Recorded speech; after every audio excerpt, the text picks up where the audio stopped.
Halo Pak Joko, selamat sore. Mas Joko bisa login di Instagram juga sekaligus? Ya. Halo Pak Joko. Iya, Assalamualaikum warahmatullahi wabarakatuh. Selamat sore Sobat Bilioner. Balik lagi nih sama aku. Nanti kita bakal live bareng seorang CRM trainer. Jadi nanti kita bakal belajar tentang CRM langsung dari ahlinya ya. Kita absen dulu ya.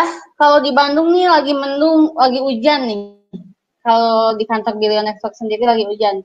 Ini dari Mas Ades. Halo Mas Ades Mustafa, gimana kabarnya? Hai. Iya, jadi sekedar informasi aja, kalau misalkan nanti kita akan bahas tentang strategi mempertahankan customer ya. Aku tulis dulu di judulnya, oke?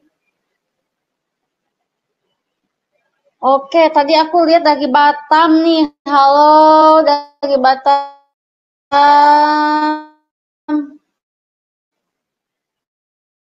Gimana cuaca di sana? Aman? Mas Sadita. Ya. Jadi selain di Instagram, kita juga live di YouTube sama di Facebook. Jadi buat teman-teman misalkan sekarang nggak bisa mantengin di Instagram, bisa langsung lari ke YouTube dan Facebooknya Billionextor di @billionextor_id sama kok ininya namanya. Oke. Jadi kalau misalkan ngomongin tentang ini ya, Januari 2021, wah itu bencana udah mulai ini ya, udah mulai berdatangan gitu ya. Nah, pokoknya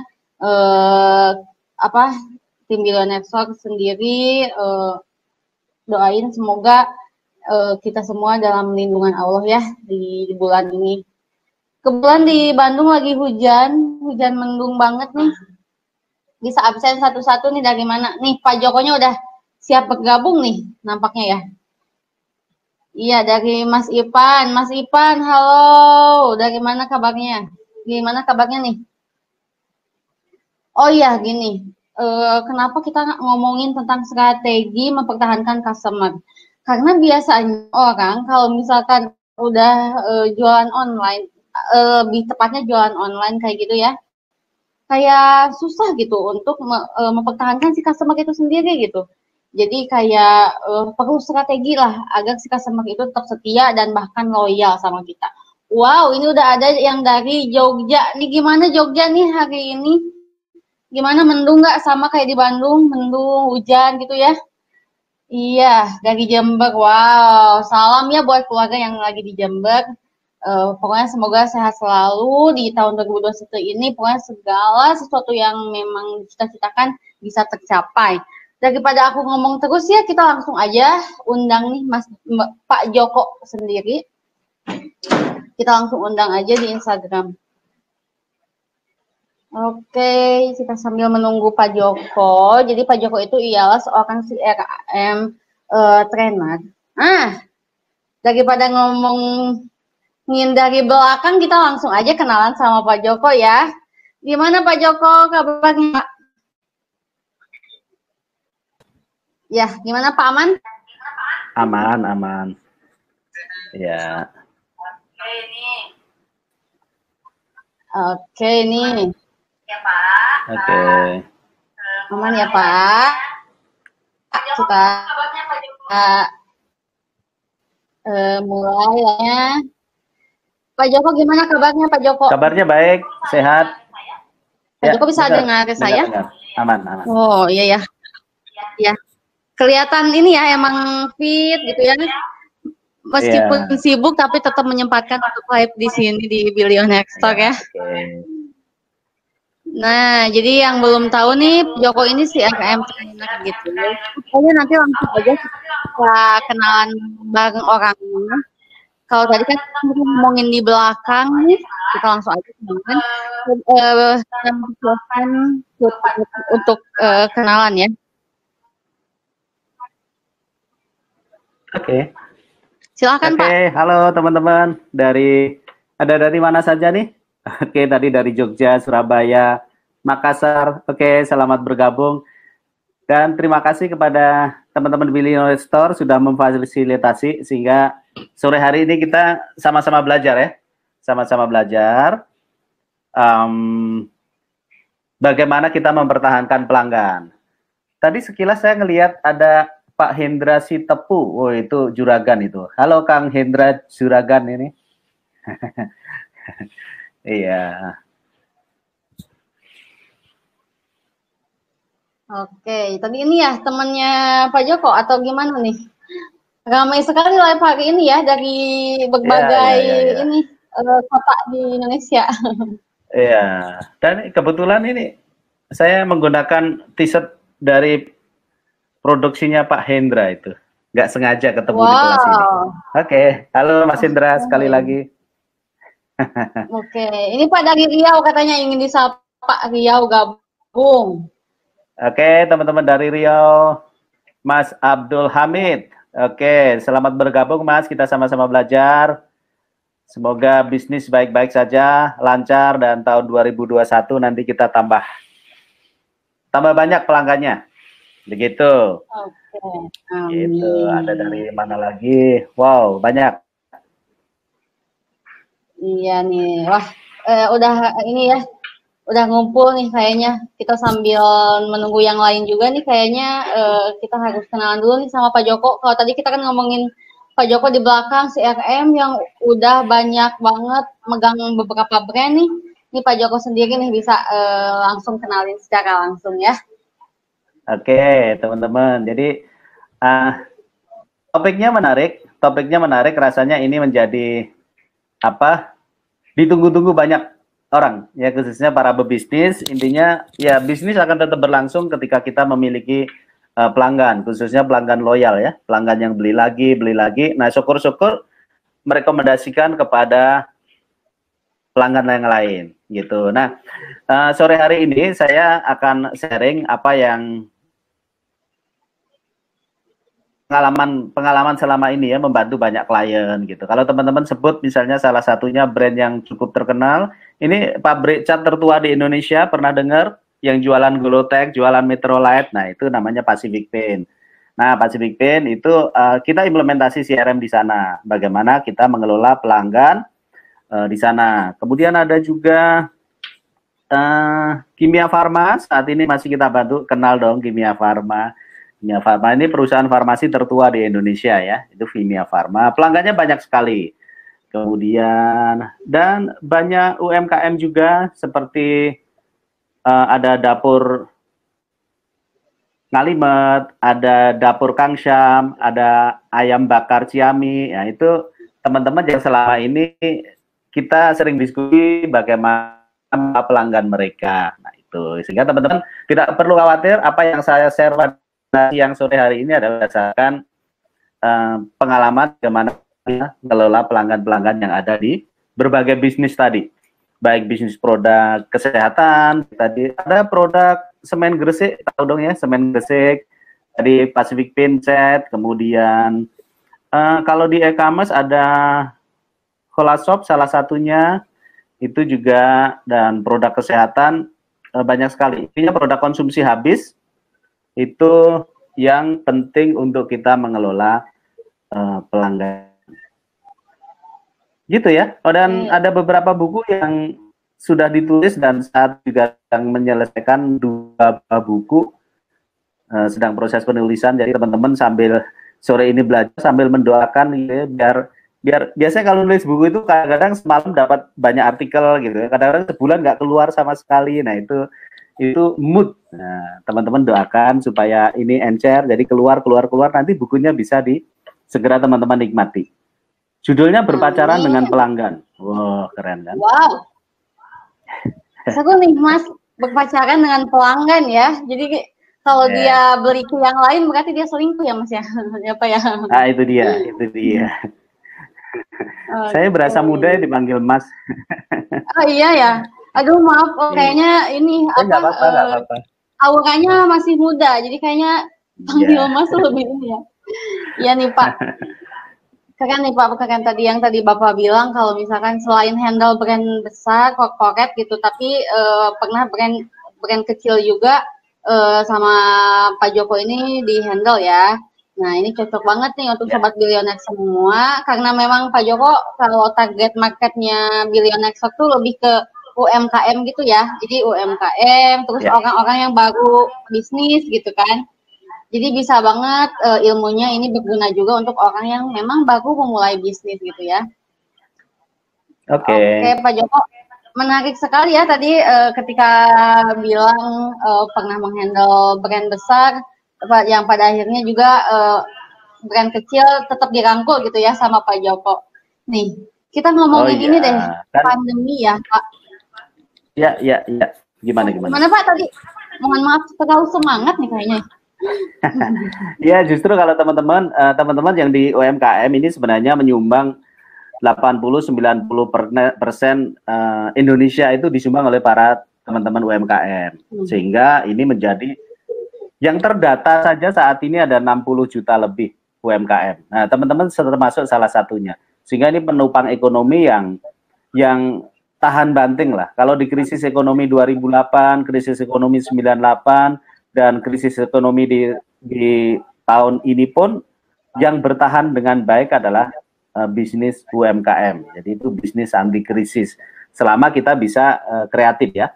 Karena ya teman-teman tidak perlu khawatir karena masyarakat Indonesia itu jumlahnya banyak sekali, 260 juta. Sementara masyarakat menengah ke atas itu artinya yang bisa beli produk teman-teman itu ada 140 juta. Nah, sekarang pertanyaannya teman-teman sekarang punya berapa pelanggan tuh? Oh, saya baru 1.000. Oke, masih banyak. Ada 140 juta. 139 juta sekian kalau kita baru punya 1.000 pelanggan. Itu. Jadi tidak perlu khawatir dengan pasar Indonesia. Yang penting produk kita oke, kemudian bisa mengenalkan dengan oke, pelayanan kita oke, after sales service-nya oke, maka kita akan kebagian kue itu. Gitu. Wah, menarik ya Pak ya. Ketika saat ini lagi pandemi nih orang-orang berbondong-bondong kayak jualan online lah kalau misalkan sekarang dilihat gitu. Jadi transaksi online itu sekarang kan melonjak itu ya Pak ya. Jadi semua orang kayak alternatifnya tuh dia harus jualan online. Jadi sebuah keharusan untuk berjualan di era saat ini gitu ya Pak ya.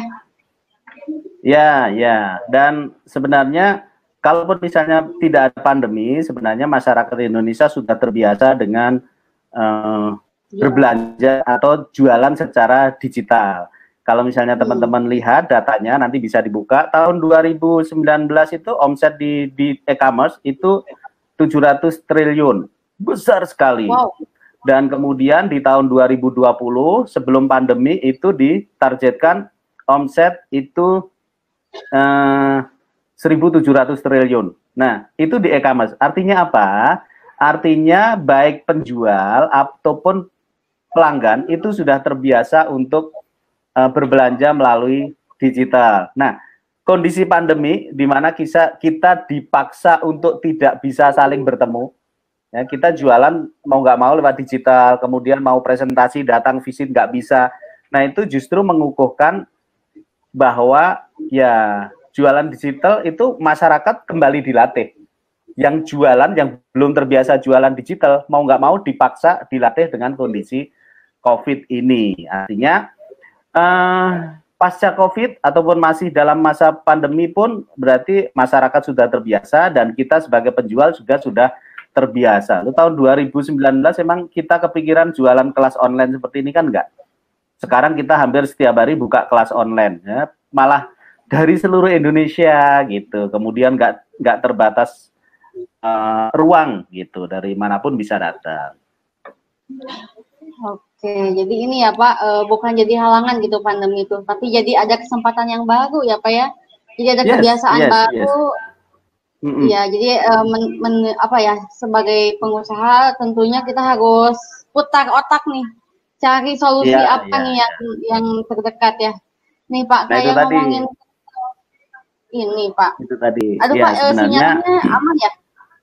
Aman, suaranya terdengar baik. Silakan Pak. Begitu, Ya, sehingga kita sekarang sebenarnya, kalaupun di masa pandemi, sebenarnya kita ada dalam kondisi yang masih cukup baik, masih cukup baik. Maksudnya pasar atau pelanggan kita masih banyak yang tetap bekerja, walaupun bekerjanya WFH, mereka masih memiliki penghasilan. Artinya kalau sebelumnya ada 140 juta orang yang bisa membeli produk kita, karena pandemik anggap aja turun, kita nggak tahu datanya berapa, tapi masih banyak sekali orang yang bisa membeli produk kita, gitu. Jadi tetap optimis, tetap optimis. Pasarnya besar sekali, ya tinggal kita mau jualan produk apa, itu yang kita tentukan. oke, menarik Nah, sekali itu ya dari pembahasan betul. kali ini. Saya ngomongin tentang bisnis pandemi itu orang sekarang lebih berbondong-bondong kan ngerasa banyak tersaingi ya Pak oleh pemain baru nih. Nah, Ah, pengen nanya deh Pak, bagaimana sih menjalankan bisnis di masa pandemi saat ini gitu? ya sebenarnya kuncinya sebenarnya kalau misalnya kita memiliki basis pelanggan loyal, maka sebenarnya apapun kondisinya kita akan baik-baik saja. Contoh nih, sebelum pandemi, misalnya kita sudah punya banyak nih pelanggan loyal. Pelanggan loyal itu pelanggan yang beli lagi, beli lagi, beli lagi. Mau akhirnya pelanggan nggak bisa bertemu dengan kita karena pandemi, karena mereka sudah loyal, maka itu sudah ada di dalam bisnis kita. Jadi kuncinya adalah kita memiliki pelanggan loyal. Maka Fitri, pertanyaan berikutnya teman-teman adalah, emang gimana caranya membuat pelanggan loyal? Nah ini banyak pertanyaan. Pelanggan loyal itu jadi gini, kan kalau misalnya pelanggan itu ada tahapannya, dari suspek, kemudian jadi prospek, setelah jadi prospek nanti beli pertama kali, disebut initial customer, kemudian nanti jadi repeater, kemudian loyal. Nah, untuk membuat pelanggan jadi loyal itu apa yang harus dilakukan? Gitu. Minimal kita melakukan yang namanya interaksi. Sekarang pertanyaannya, teman-teman sekarang yang bergabung di live sekarang, kalau misalnya tanya, sekarang punya pelanggan berapa? Oh Pak Joko, saya punya pelanggan 10.000. Nah, kemudian pertanyaan berikutnya, dari 10.000 pelanggan, 10.000 pelanggan, kita lakukan interaksi nggak dengan pelanggan itu? Oh, kadang-kadang Pak, atau misalnya, oh datanya nggak lengkap Pak, sehingga kita nggak interaksi. Jadi jualan, tapi nggak ada kegiatan interaksi. Maka tadi ya, pertanyaannya, oke sekarang saya punya 100 pelanggan Pak Joko, melakukan interaksi nggak dengan pelanggan?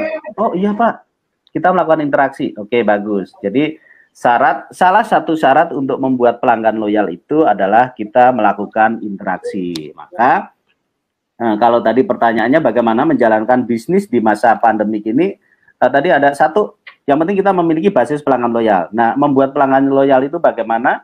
Salah satu upaya yang dilakukan adalah kita melakukan interaksi.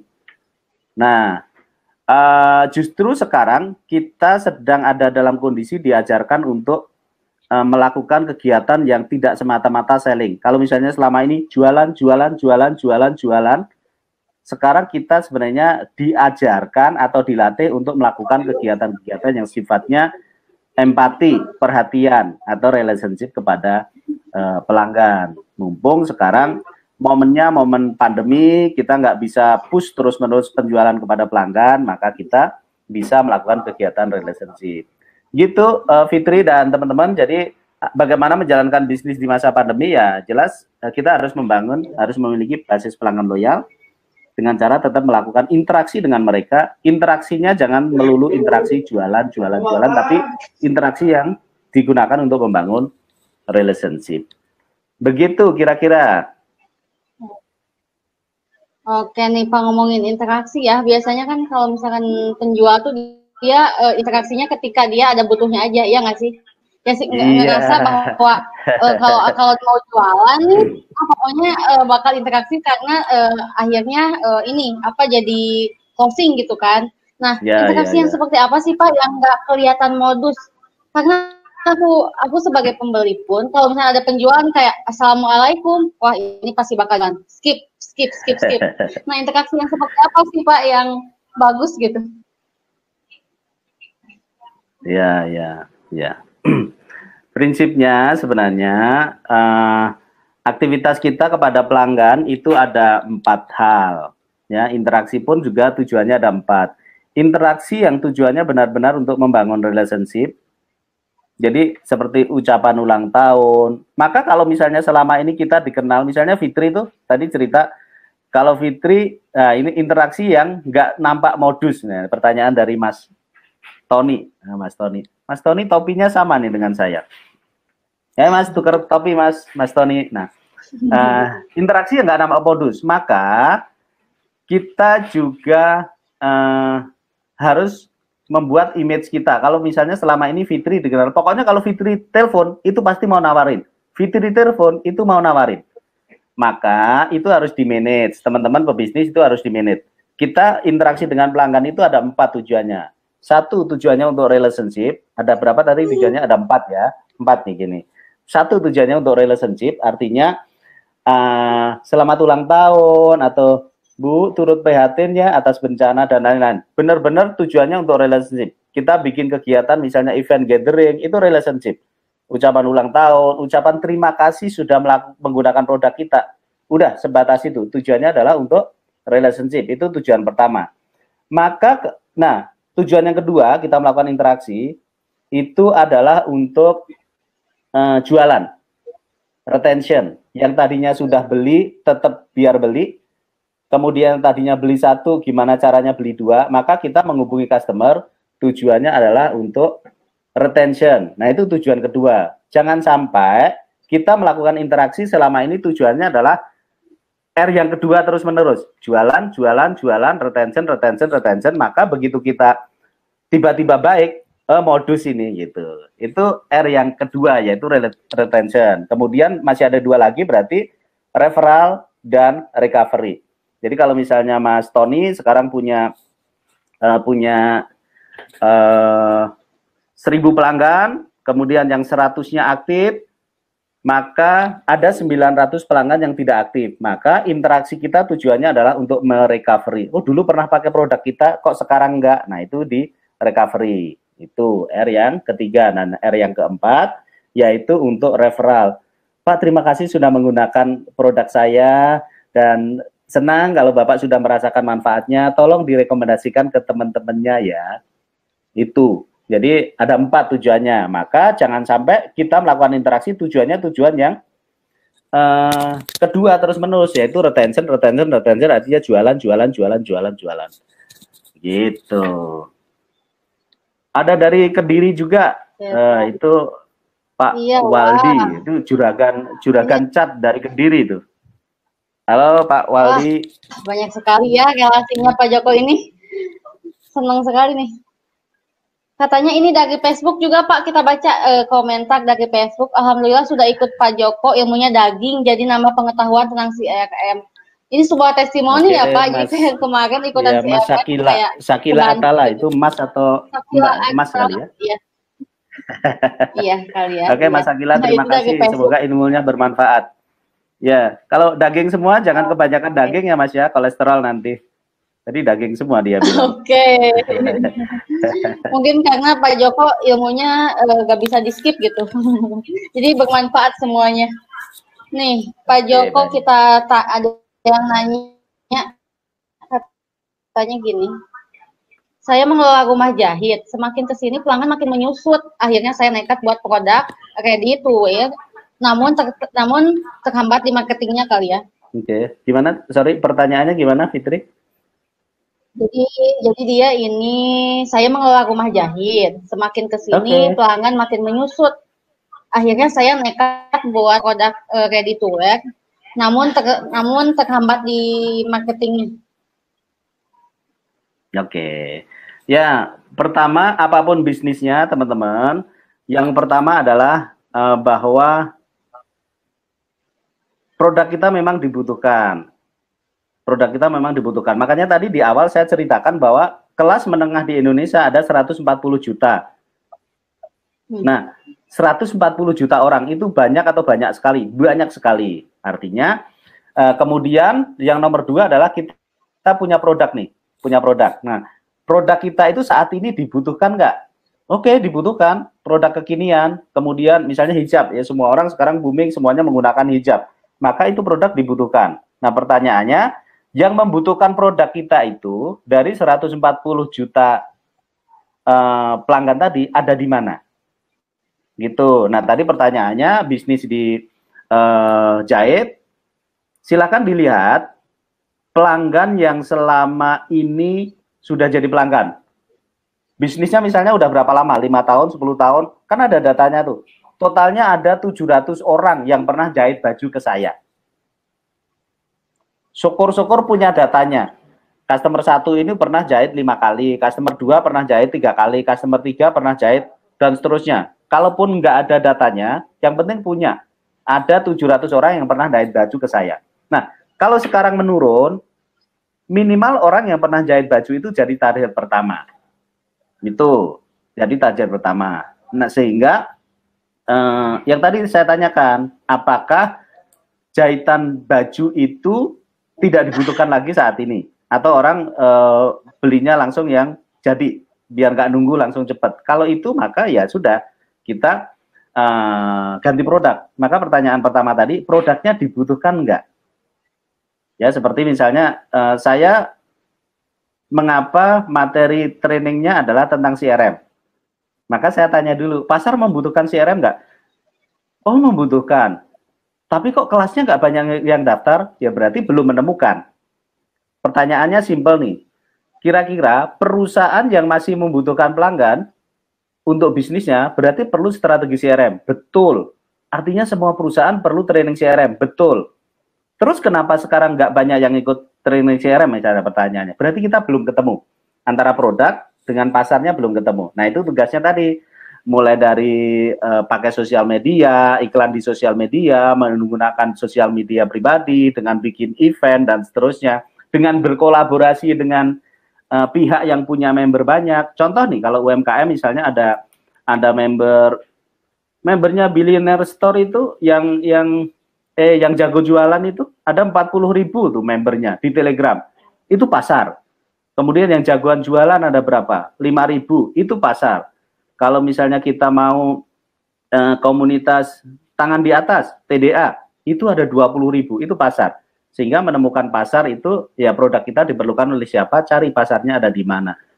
Yang penting gitu. Jadi pertanyaan pertama, produknya dibutuhkan nggak? Kalau misalnya memang dibutuhkan, seperti contoh nih, kalau sekarang saya jualan telepon box yang pakai koin itu sekarang dibutuhkan nggak? Nggak dibutuhkan. Berarti walaupun kita jago promosi, jago jualan, customernya banyak, kira-kira ada yang pakai nggak? Enggak. Semua orang udah pakai menggunakan handphone. Maka itu sudah tidak zamannya. Atau kita jualan roll film.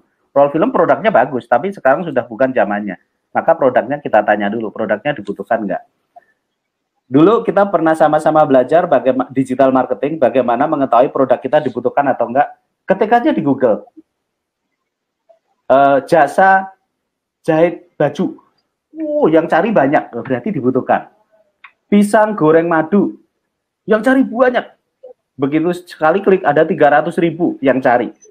Kemudian bisa dipilah di Jakarta berapa, Surabaya berapa. Artinya produk itu dicari dan dibutuhkan. Begitu ya?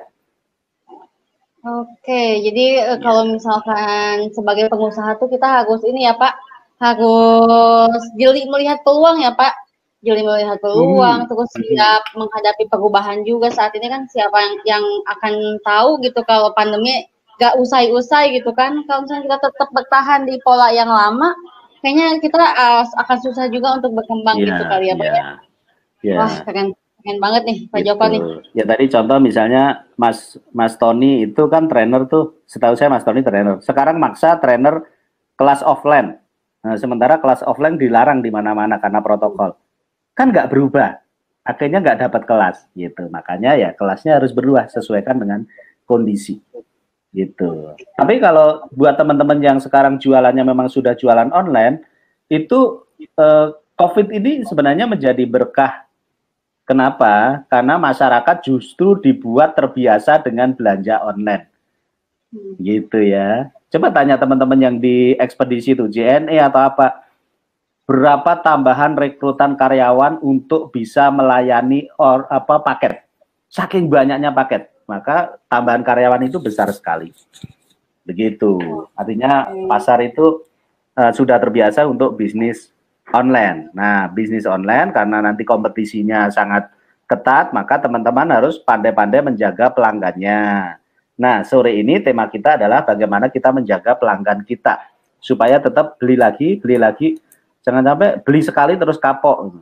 Syukur-syukur beli lagi dan cerita ke temannya. Udah kalau kamu beli cat itu ke Mas Baldi aja. Oh, itu catnya bagus misalnya. Nah, berarti kan direkomendasikan. Gitu dulu. Oke Pak, ini katanya ada dari YouTube juga, ada yang komentar. Oke, ini katanya Ciamis hadir, Bandung. Wah, ini Ya, ramai halo sekali ya Ciamis. Pak. Malam ini ya, Halo Ciamis, sore halo kali. Bandung gitu. Bangka juga Bandung. hadir nih Pak, Bangka ada nih Bangka. Bangka. Ini nih. Oke. Jadi kalau online itu jadi seluruh Indonesia. Bandung hujan, Ciamis Iya, hujan. Nah, Bogor hujan sudah 2 hujan nih hari Pak, nggak hujan. berhenti. Iya, hujannya meskipun hujan kita tetap semangat ya Pak ya. Karena ada juga yang Iya. nanya katanya Pak, dia baru sadar kalau wah ternyata penting ya si RM. Kapan ada kelasnya lagi ya? Katanya gitu Pak. Jadi dia baru menyadari yang kata Pak Joko bilang kalau Oke. semua orang tuh butuh CRM dan dia baru Ya. merasa bahwa CRM itu penting gitu. Iya. Jadi kalau untuk sore ini kita ngobrol-ngobrol santai gitu ya, berkaitan dengan salah satu topik dalam CRM. Dalam CRM itu ada banyak topik. Nah, sore ini sebenarnya kita akan fokus membahas yang namanya value proposition. Value proposition itu adalah kalau misalnya kita sebagai pelanggan, itu sebagai alasan mengapa saya harus beli produk itu. Oh, warnanya bagus, desainnya bagus, harganya murah. Nah, itu alasan. Jadi value. Value apa yang ditawarkan. Jadi sore ini temanya adalah value proposition. Oke, ada Mataram, Lombok hadir. Waduh. Waduh, keren banget nih Saya semua sudah orang. masuk TV loh. Mas Joko Masuk sudah TV. masuk TV loh. Wah, keren banget. Jadi Nah, saya jadi menjawab bisa, pertanyaan tadi, ya, silakan Pak. ya insya Allah kita setiap bulan minimal ada 4 kali kelas gitu ya. Di bulan Januari ini sudah ada 2 kali kelas. Kelas pertama tanggal 15, kemudian kelas kedua tanggal 16 kemarin membahas database, kemudian kelas pertama dulu kita membahas 10 alasan mengapa teman-teman mesti implementasi CRM. Nah, jadi kalau teman-teman yang tadi yang tanya CRM penting, maka sebenarnya itu tanggal 15 kemarin kita kupas tuntas tuh. Minimal ada 10 alasan. Ada Pareto, ada nyari pelanggan lebih mahal, kemudian relationship itu penting, kemudian bisnis apapun sebenarnya kita cuma perlu beberapa pelanggan besar saja. Nah, itu tanggal 15. Kemudian tanggal 16 kemarin kita membahas khusus mengenai database. No data, no business. Ya, kadang-kadang kita bisnis sudah lama tapi nggak punya data. Sementara kalau misalnya kita punya data, jualan kita itu mudah sekali, indah. Gitu ya. Kemarin saya contohkan tuh, ini salah satu klien. Jualan produk kesehatan dan dia punya data customer yang punya resiko jantung tinggi berapa ratus ribu orang. Customer yang punya resiko stroke siapa saja. Customer yang punya resiko diabetes siapa saja. Bayangkan kalau teman-teman punya data seperti ini. Jualannya indah atau indah sekali? Indah sekali. Nah, itu kita bahas kemarin di tanggal 16. Tadi pertanyaannya, kapan ada kelas lagi? Tanggal 22. Tanggal 22 itu berarti 2 hari lagi ya? Besok ya, dong. Besok. Ya, besok. Sekarang tanggal 21. Iya. Pak Joko lupa saking banyaknya kelas. Sombong ya. Sombong. Sombong. Maaf ya. Besok ada kelas yang membahas detail mengenai value proposition. Jadi intinya value proposition yang sore ini kita bincang santai ini, besok malam kita bahas secara tuntas. Dan di tanggal 23 kita khusus membahas loyalty program. Jadi bulan ini masih ada 2 kelas lagi. Gitu. Nah, kelasnya kapan? Di Billionaire Store, IG-nya juga ada infonya ya. Gitu ya. Ya. Kita bahas materi dulu, belum udah jualan kelas nih. Iya, aduh. Soalnya tadi langsung ada yang menyadari bahwa CRM itu penting gitu kan. Ya, Mas Ami Syarah dari Aceh. Halo Mas. Oke, nih Pak, ada yang bertanya lagi nih satu lagi nih. Yes. Apakah menyediakan size yang lengkap, garansi tukar size, positioning busana kerja muslimah yang bisa dibuat jalan-jalan juga? Apa itu bisa disebut UV Apa Ya, unique value proposition. Oh, oke. Jadi ya, USP juga, UVP juga bisa. Jadi value itu begini, sebenarnya itu nanti akan kita bahas di belakang-belakang. Saya nggak share slide ya, kita cerita aja biar teman-teman penasaran sambil nyimak gitu. Kalau share slide nanti, jadi value proposition itu ada 11 jenis. Nah, termasuk tadi yang ditanyakan oleh Mas siapa ini tadi? Nah, itu variasi yang beragam, kualitas, desain, harga, kemudian barangnya awet, kemudian ini membuat kita lebih bangga. Itu ada 11 kategori. 11 kategori value proposition yang teman-teman bisa buat.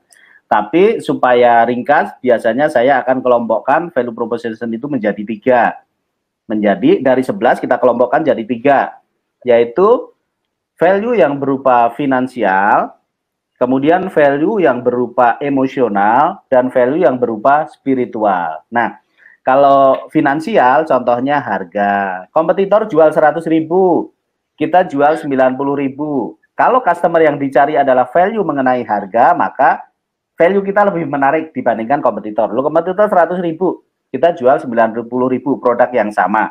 Kalau customer yang dicari value-nya adalah harga. Itu tadi value berupa finansial. Kemudian baliho-baliho di jalan itu dengan 15 juta memiliki rumah di BSD. Nah, itu value berupa finansial. Beli 1 gratis 1, itu value berupa finansial. Program poin, value berupa finansial. Cashback, program finansial. Value berupa finansial. Nah, itu value yang berupa finansial. Tadi di pertanyaannya, apakah itu disebut value proposition? Iya, itu benefit. Sederhananya value itu adalah benefit supaya itu menjadi alasan, oh aku beli produk dari Joko aja, desainnya bagus. Atau misalnya saya jualan topi ini, oh karena desainnya bagus, berarti yang dicari value-nya adalah desain. Atau misalnya dari kualitas, karena kulit asli. Nah, itu yang jadi alasan. Maka apakah itu juga bisa disebut unique value proposition? Ya, value proposition di dalamnya ada USP, unique selling point, gitu. Nah, tadi baru finansial tuh. Dari 11 kategori kita kelompokkan jadi 3, yaitu finansial, emosional, dan spiritual. Nah, kalau misalnya emosional itu adalah hal-hal yang sifatnya emosional, misalnya ucapan ulang tahun, atau misalnya kalau misalnya menggunakan produk ini, ya, kemudian gengsi kita naik, nah itu emosional. Kemudian misalnya iklannya ojek online itu dengan menggunakan ini maka kita bisa datang ke kantor tepat waktu. Itu kan bukan bicara uang, tapi bicara emosional. Kita nggak telat. Nah, itu emosional. Gitu ya. Oke. Itu value. Intinya benefit agar customer terus membeli produk kita. Itu value. Oke. Oke, Pak. Oh ya, sebelum itu, Fitri, jadi sebelum saya lanjutkan, jadi sebenarnya kalau dalam CRM dulu kita belajar faktor yang membuat pelanggan itu membeli produk kita lagi, membeli lagi dan lagi, itu ada 3, yaitu value yang tadi barusan kita bahas, yang kedua adalah brand kita sebaik apa, seterkenal apa, diasosiasikan seperti apa. Mas Denny dari Lombok, halo Mas. Kemudian itu yang kedua tadi brand, dan yang ketiga adalah relationship. Nah, ini faktor yang ketiga ini yang jarang teman-teman pebisnis perhatikan. Ya, lebih fokus pada value. Value itu mulai dari harga, kecepatan layanan, bebas biaya kirim, kualitas produk, desain, dan itu value semuanya. Tapi lupa memikirkan faktor ketiga yang cukup powerful, yaitu faktor relationship. Bagi teman-teman yang sudah mendalami CRM, maka mereka akan ahli dalam hal membangun relationship dengan pelanggan. Namanya juga CRM, Customer Relationship Management, berarti memanage hubungan. Nah, teman-teman yang implementasi CRM berarti udah jago membangun relationship dengan pelanggan, itu sebagai faktor untuk faktor yang kuat untuk membangun loyalitas dibandingkan faktor yang lain ya. Tadi kalau misalnya kita ceritakan faktornya ada 3, value, brand, dan relationship. Nah, kita bicara value, kita ngasih harga 100.000 produk yang sama 10.000 pindah, betul. Kemudian karena pindah ke kompetitor semuanya, kita pasang harga 85.000, pindah ke kita lagi. Kompetitor nggak mau kalah, sama-sama 85.000, sama dengan yang kita tawarkan. Tapi ditambah bebas ongkos kirim, pindah lagi sampai kapan? Sampai duit promo kita habis. Gitu. Jadi hati-hati dengan value, khususnya value yang berupa finansial itu nggak ada habis. Artinya kalau misalnya kita punya relationship yang baik, kita jual harga 100.000, ini misalnya produk ini nih, produk ini dijual 100.000, kita jual 10.000, harusnya orang pindah ke kompetitor. Tapi walaupun saya 100.000, saya ngucapin ulang tahun. Walaupun saya 100.000, itu ucapan terima kasih, Pak Joko terima kasih ya sudah membeli konverter ini. Gitu. Kompetitor walaupun murah nggak lakukan, artinya kita harganya mahal, lebih mahal, tapi punya faktor relationship yang jauh untuk menutupi harga kita yang lebih mahal tadi. Maka harus dimainkan tiga-tiganya, antara value, brand, dan relationship. Ini aja, dicerna dulu. Kalau misalnya kebanyakan, kecepatan, nanti pelan-pelan bisa ditanyakan lagi, gitu ya. Oke. Wah, sangat jelas dong Pak Joko. Dari tadi saya menyimak langsung kayak oke, berarti kita harus naikin value. Tapi kebanyakan nih Pak Joko nih, cara agar mempertahankan itu sendiri nih, relationship itu sendiri gitu, yang biar agak lembut gitu. Jadi kayak yang tadi aku bilang tadi, kayak relationship sama pelanggan tuh hanya biasanya penjual tuh hanya berakhir setelah dia order gitu. Biasanya ketika aku order hijab misalkan, tapi aku nggak di follow up lagi sama si penjual karena mungkin ngerasa aku udah punya gitu, udah punya produk dia gitu. Nah, menjaga itu sendiri gimana nih Pak? Maka sebenarnya teman-teman, sebelum tadi kita panjang lebar bahas, sebenarnya pelanggan kita itu selalu ada dua jenis, pelanggan baru atau pelanggan lama yang beli lagi. Ada dua ya, kita pelanggan baru atau pelanggan lama yang beli lagi. Nah sekarang silakan ditanyakan ke diri teman-teman masing-masing, kalau sekarang jualannya 500 juta, yang dari pelanggan baru berapa ratus juta, yang dari pelanggan lama berapa ratus juta. Oh 500 juta dari pelanggan baru semua Pak Joko. Oh itu berita baiknya adalah teman jago jualan. Berita buruknya adalah teman-teman cuek terhadap orang yang sudah berkontribusi terhadap bisnis kita. Itu ya, maka normalnya sebenarnya justru pelanggan yang pernah beli, maksudnya kalau misalnya kita penjualan kita 100 juta, 90 jutanya dari pelanggan lama, 10 jutanya dari pelanggan baru. Artinya kita sudah memiliki pelanggan yang loyal. Kalau misalnya semuanya pelanggan baru, lu nyari pelanggan baru itu kan udah promo, ngerayu, meyakinkan, susah kan?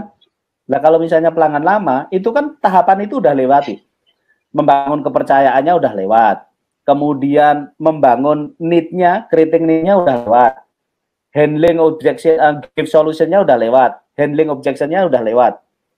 Lah kok kita malah cari pelanggan baru untuk melakukan 4 tahap ini lagi. Sayang kan energinya. Bayangkan kalau yang 4 tahapan jualan, dulu diajarkan Pak Bung Desem itu kan jualan ada 4 tahapan. Building trust, creating need, give solution, close the sale, atau handling objection. Nah kalau pelanggan lama, 4 tahapan ini kan udah dilewati semuanya. Nah kalau misalnya kita selalu cari pelanggan baru, nah berarti kan sayang energi dan biaya. Maka tadi kembali ke tadi, kita jualan itu ke pelanggan baru atau pelanggan lama. Nah enaknya jualan ke pelanggan lama itu trust-nya sudah dapat, mereka sudah terbiasa dilayani oleh kita, bahkan mereka bisa biayanya lebih murah, maksudnya biayanya lebih murah, gitu. Jadi itu harus diperhatikan. Maka dalam CRM kita mengajarkan bagaimana mempertahankan pelanggan. Nah, mempertahankan pelanggan salah satu caranya adalah dengan membangun hubungan. Nah, satu-satunya cara membangun hubungan yaitu membangun interaksi. Maka tadi di depan saya tanyakan, teman-teman sekarang punya berapa pelanggan? 1.000. Oke. Dari 1.000 itu ada interaksi nggak? Ada komunikasi nggak? After service-nya. Pak Joko, terima kasih sudah membeli produk kami. Semoga bermanfaat. Itu hari itu juga dikontak. Baik lewat telepon, lewat WA, atau lewat apapun. Kemudian 3 hari lagi saya dihubungi, Pak Joko, gimana produknya? Badannya jadi seger ya. Kalau badan saya nggak seger pun, karena didoktrin bahwa badannya jadi seger ya, maka saya seger. Itu dilakukan nggak? Ya, kemudian seminggu lagi dikontak. Karena efek seminggu setelah konsumsi vitamin, harusnya, oh ya, aku itu biasanya jalan 500 meter itu sudah ngos-ngosan. Sekarang loh, saya pulang pergi ke masjid itu berarti 2 kilo. Itu baik-baik saja. Oh, selamat ya Pak Joko. Itu dilakukan. Itu namanya dengan cara melakukan interaksi, Pak. Pertanyaannya, teman-teman melakukan interaksi enggak? Oh, enggak Pak Joko, kan saya sibuk jualan pelanggan baru, nyari pelanggan baru. Ya, mulai sore ini mari sama-sama bertobat. Nah, tadi Pak Waldi tadi yang jualan cat itu nanti bisa cerita ya bahwa Pak Waldi itu kunjungan toko itu menentukan produk kita dijual oleh toko itu atau enggak. Contoh nih, Pak Waldi misalnya produknya namanya Metrolet. Kemudian ada kompetitor misalnya Avian. Avian itu kunjungan ke toko sebulan sekali. Sementara Metrolet kunjungan ke toko sekali. Kira-kira produk Metrolet kalah atau menang? Kalah. Nah, itu namanya relationship. Nah, itu Swabli bisa cerita bahwa atau teman juga bisa cerita bahwa visit untuk mempertahankan pelanggan itu sangat penting. Kenapa? Visit membangun relationship akan membangun loyalitas. Begitu. Oke, ini jadi ketika kita misalkan saat ini udah capek ya Pak mencari customer baru nih, padahal customer lama masih setia, kadang suka ngelupain nih. Ini tuh kayak satu tema sama ini kayak buku Pak Joko tadi ya, berpacaran dengan customer. Jadi ketika kita membeli ke orang lain tuh kayak ngerasa aduh kayaknya aku selingkuh gitu ya Pak ya. Nih Pak, balik lagi ya ke topik awal tadi ngomongin value proposition. Value proposition. Proposition. Ya, gitu. Position. Oke. Oke, ini menarik nih Pak tentang ini tuh kayak apa sih tujuan dan manfaatnya gitu Pak selain mempertahankan pelanggan itu sendiri? Ya, jadi sebelum saya jawab itu, teman-teman, dalam CRM itu ada 4 tahapan. Kalau pada saat teman-teman implementasi CRM, dan value proposition itu ada di tahapan ke-3. Jadi tahapan pertama nih ya, kalau teman-teman implementasi CRM itu satu strategi yang membuat salah satu strategi jitu untuk mempertahankan pelanggan. Tahapannya ada 4. Tahapan pertama itu adalah kita membangun database. Jadi jangan sampai kita jualannya banyak, customernya banyak, tapi nggak ada datanya sama sekali. Itu sayang sekali. Apakah ada perusahaan seperti itu? Banyak. Ya, beberapa perusahaan yang saya sempat bertemu, bisnis sudah 20 tahun, 30 tahun, ternyata itu nggak jadi prioritas. Mereka nggak punya data pelanggan, karena jualannya gampang sekali, sehingga ya sudah jualan. Gitu. Padahal produk yang dijual adalah produk konsumsi habis. Vitamin itu kan konsumsi habis. Kalau konsumsi habis, kira-kira perlu akan membeli lagi nggak harusnya? Iya. Terus kalau nggak ada datanya, kita gimana cara melakukan aktivitas follow up mereka untuk beli lagi? Nggak ada. Maka nomor 1 tahapannya adalah kita membangun database. Nah, yang kedua, teman-teman, dalam implementasi CRM, teman-teman akan melakukan analisa data pelanggan. Customer yang belanjanya banyak, customer belanjanya sedang, customer belanjanya sedikit. Customer yang aktif, customer yang nggak aktif. Customer yang belinya 1 jenis produk, customer yang belinya 2 jenis produk, customer yang belinya banyak produk. Nah, kita analisa.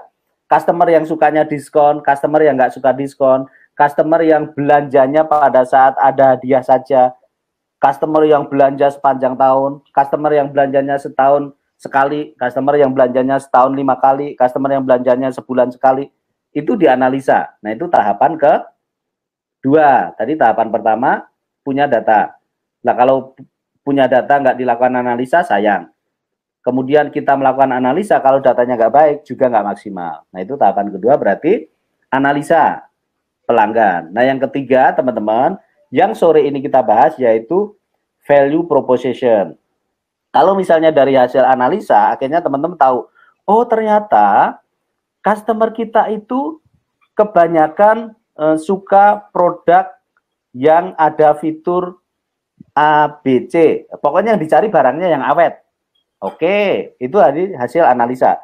Kemudian ternyata di wilayah Indonesia Timur itu sukanya barang yang warnanya warna-warni. Di Jawa Tengah cukup warna yang kalem. Nah, itu kan analisa.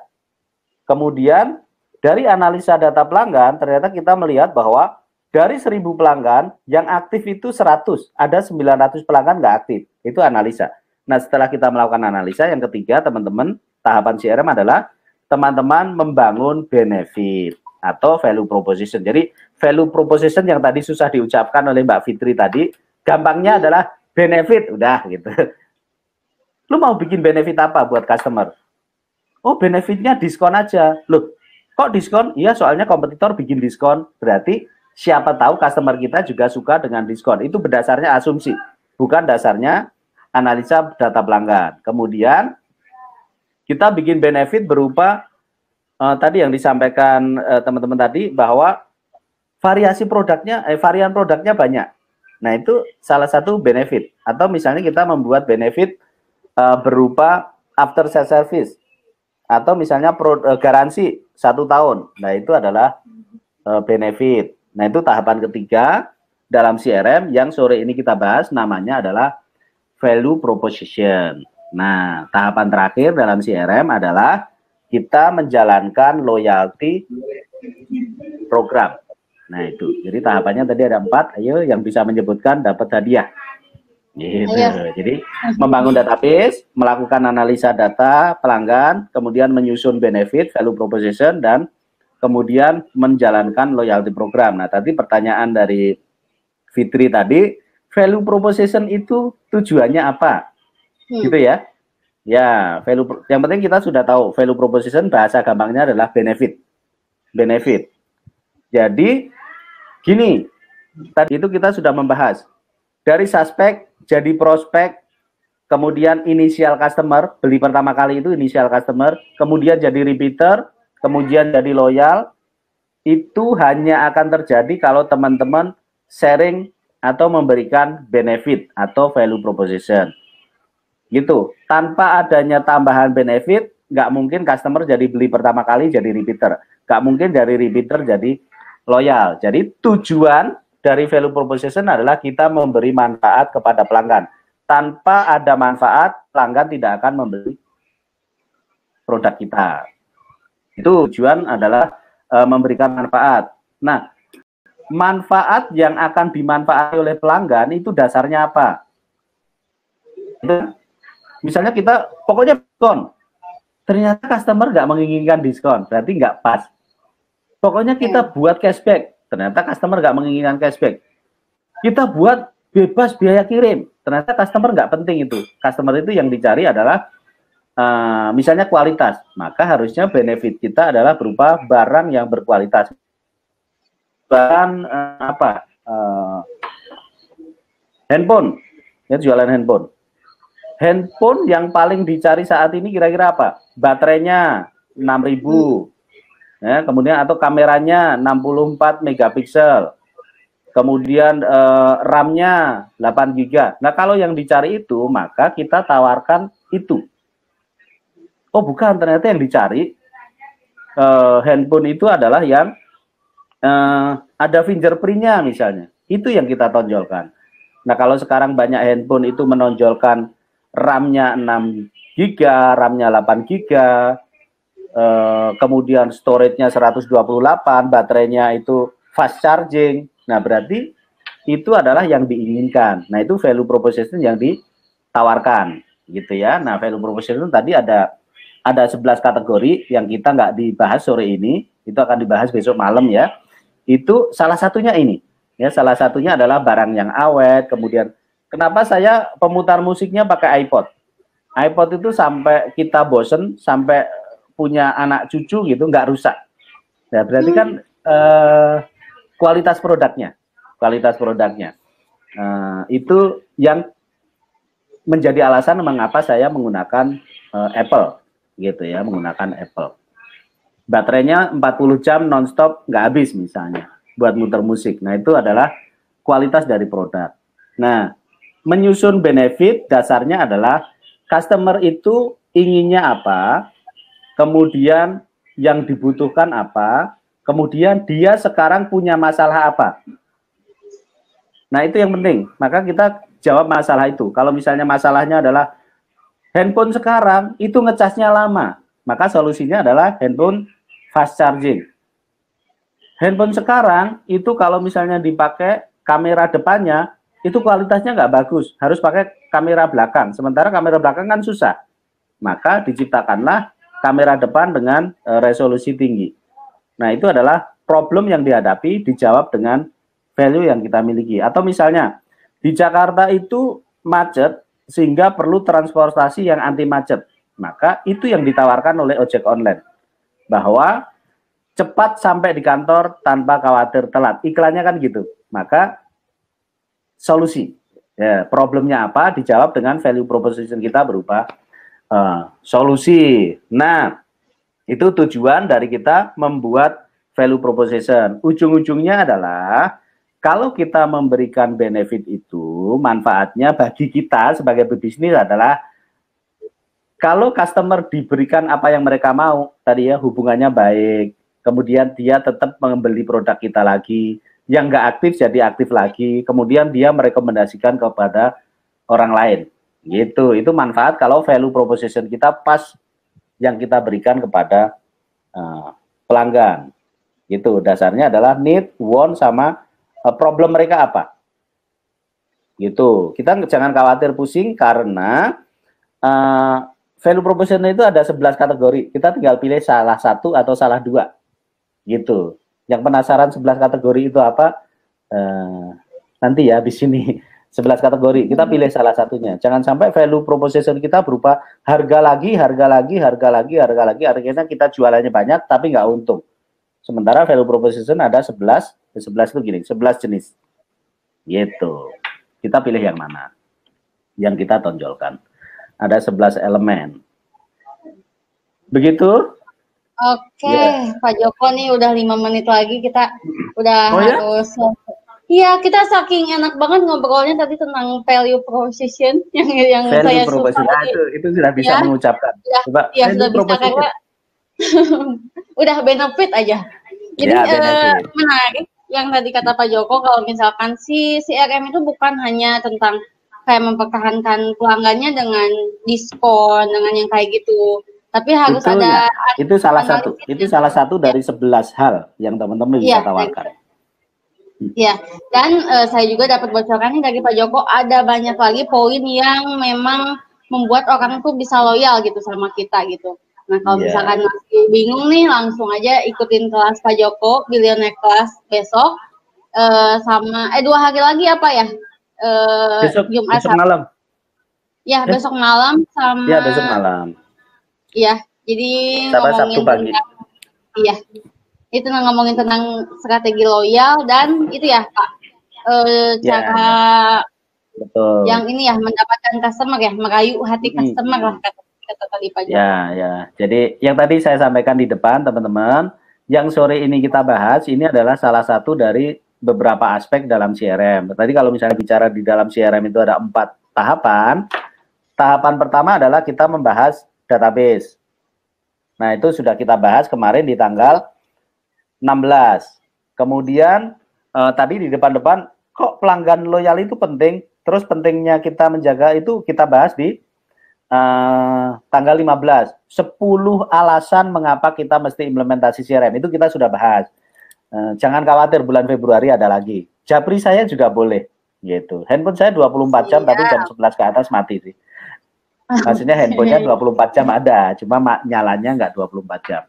Nah, itu kemudian di CRM kita juga belajar yang sore ini kita obrolin, yaitu value proposition. Inti dari bisnis itu sebenarnya ada di sini.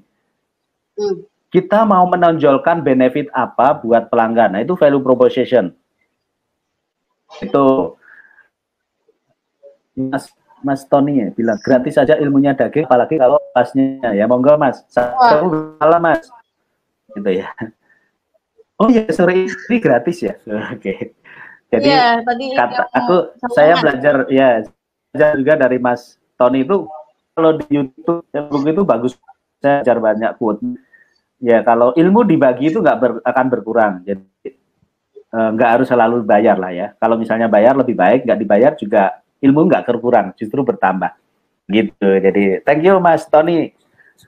Ditunggu kolaborasinya. Nah itu sore ini kita membahas value proposition. Kemudian besok kelasnya value proposition, dan ada satu kelas lagi yaitu ujung dari implementasi, yaitu loyalty eksekusinya. Namanya loyalty program yang digunakan untuk membuat pelanggan itu. Nanti ada 9 yang teman-teman harus pelajari. Kalau value proposition ada 11 elemen, kemudian dikelompokkan jadi 3, finansial, emosional, sama spiritual. Value proposition. Kalau dalam loyalty program kelas bagi itu adalah bagaimana kita buat program loyalty membumi.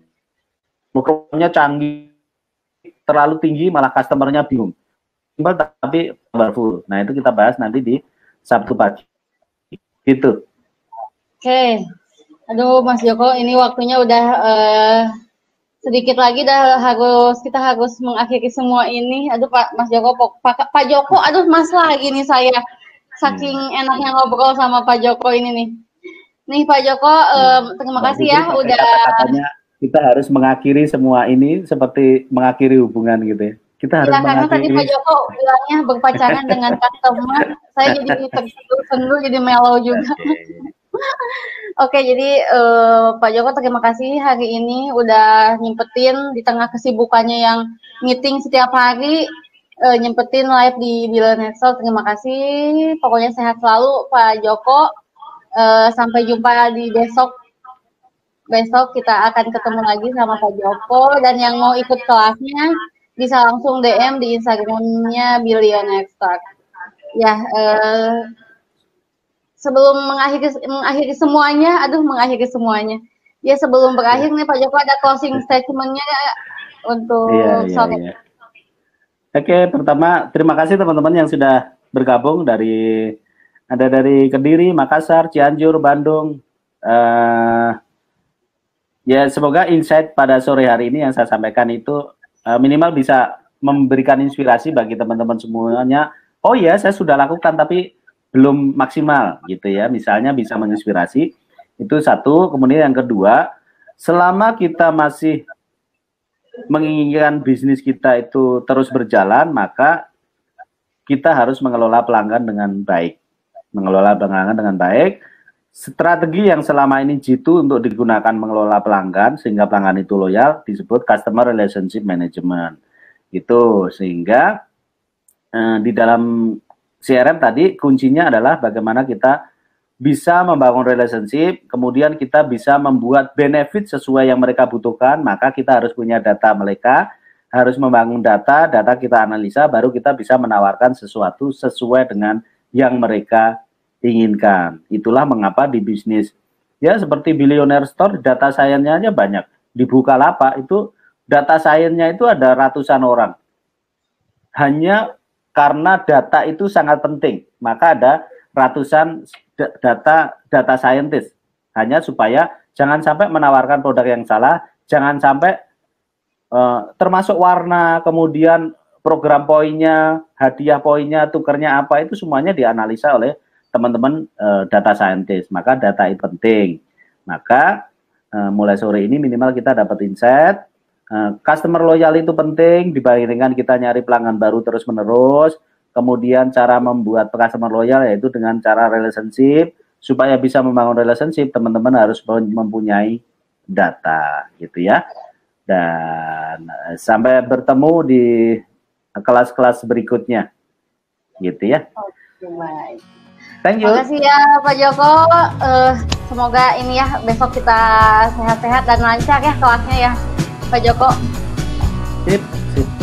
Iya, makasih Pak Joko. Assalamualaikum warahmatullahi wabarakatuh. Oke, waalaikumsalam.